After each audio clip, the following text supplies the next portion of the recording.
Tim Bulot and welcome to Weapons Academy. Today we're going to take a 6-month review, part 2 to our budget rifle build. If you look back at some of our other videos, we've got a session on there on how we built a low budget rifle and so forth. And it's been 6 months and we've run the rifle through some drills, so now we're going to talk about it and tell you where we're at, okay? So the first thing I want to bring up is this little sight right here, okay? You remember I was kind of reluctant about this when I talked to y'all before. It's made by NC Star, and the reason I bought it is, looking at the rifle down here, is to match the theme of the two-tone gray to the rifle, okay? So I've had this on here for a while, and I've probably put a couple of thousand rounds through it over the last 6 months, and I've got to say that for the money, which I don't know, I think this was about a $70, maybe an $80 sight with the red, the blue, and the green dots. I've had zero issues with it whatsoever. It's been a good buy, especially for the budget. I've had no problems with it. It's held 100% of the time. I've used it in the day, I've used it in the night. I still wouldn't carry it, and this is just me, but I still wouldn't carry it on a duty rifle. I would go with a higher end Optic. But I can't really knock it for the money, because for the money it's done its job, okay? Now, having said that, I'm going to put this down and let's take a look at where we're at now with the rifle, okay? I've added to the rifle the Sig Sauer Tango 6, okay, just to try something different, a little higher end sight, okay?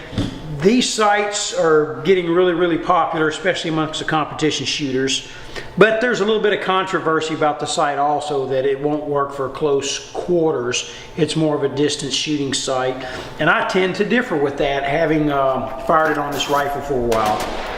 So today, what we're going to do is take the rig, we're going to go back into the shoot house, and we're going to do some close quarter work with the Tango 6 sight on there, and we're going to see, does it work effectively in close quarters, or does it not work effectively in close quarters? I think you'll be surprised by what the outcome is. Okay, other than that, getting to the rifle itself, really I haven't had any issues with the build except for one.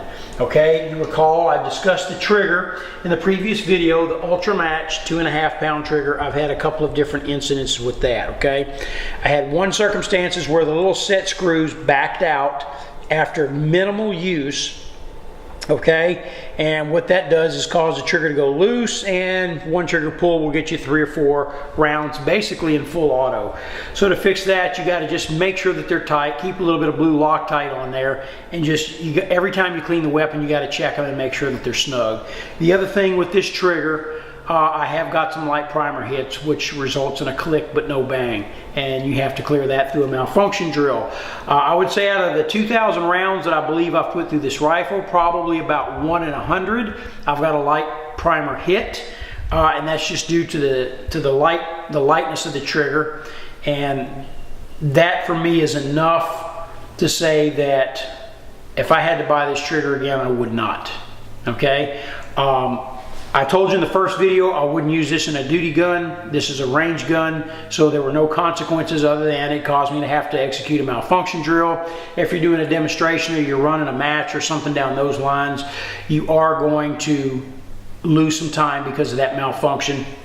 But in the street, it's just something you don't want to have to deal with. Okay, so there's other triggers out there that, you know, you up the poundage a little bit and get in the 3.5 to 4.5 pound range, which is still plenty light, but you don't have to deal with risking a malfunction. So that's enough said on that. Other than that, everything has worked well on the rifle. Now, let's take a look at the optic here. This is a Tango 6 by Sig Sauer. This is a 1 to 6 power scope, okay?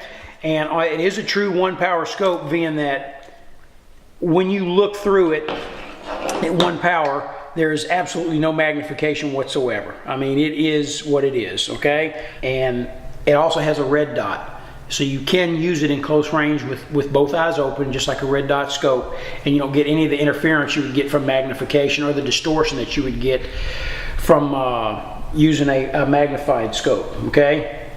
It is a little bit big, it is a little bit bulky, and it does add weight to the rifle, so those are the drawbacks of it. Also the cost. This is not a low-cost optic. This optic basically runs about $1,400, okay? So for $1,400 you get 6 powers of magnification, on a slip ring here, adjustable down to 1.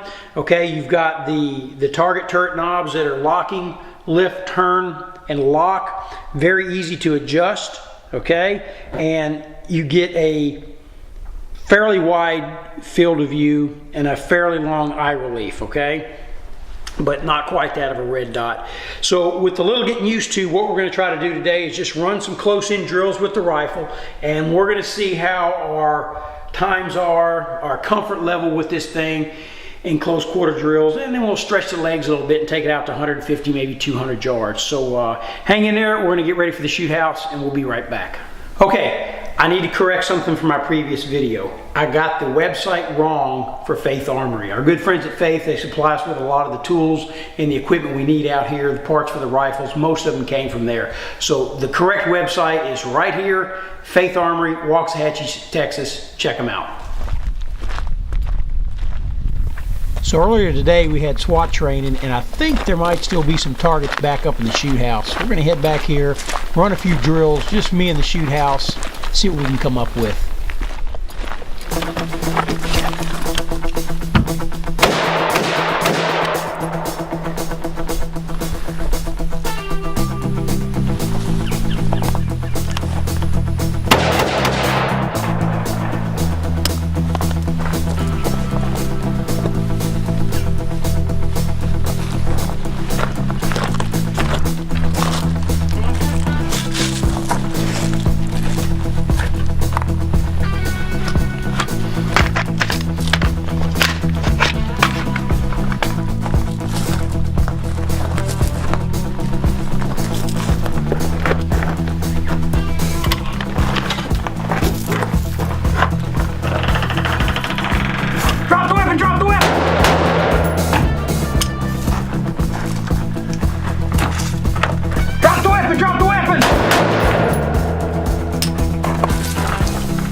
Arriba.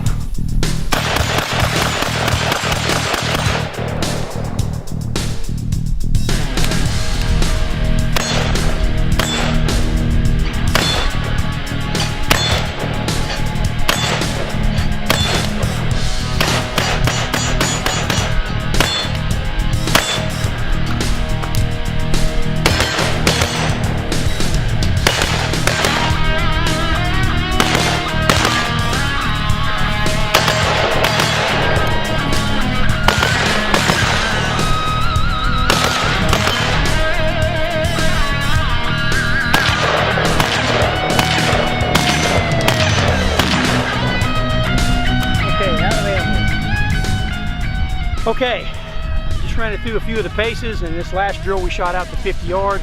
I mean, I've got to say, once you get used to the eye relief, which it does have an eye relief, it's not an issue. It's pretty easy to use. And other than that, it's not that dissimilar from a standard red dot. Just get used to the eye relief. With the condition of my eyes, you know, a little bit older, they tend to weaken a little bit. It actually helps, I think. So I hope you've enjoyed this short video, and we'll see you on the next one.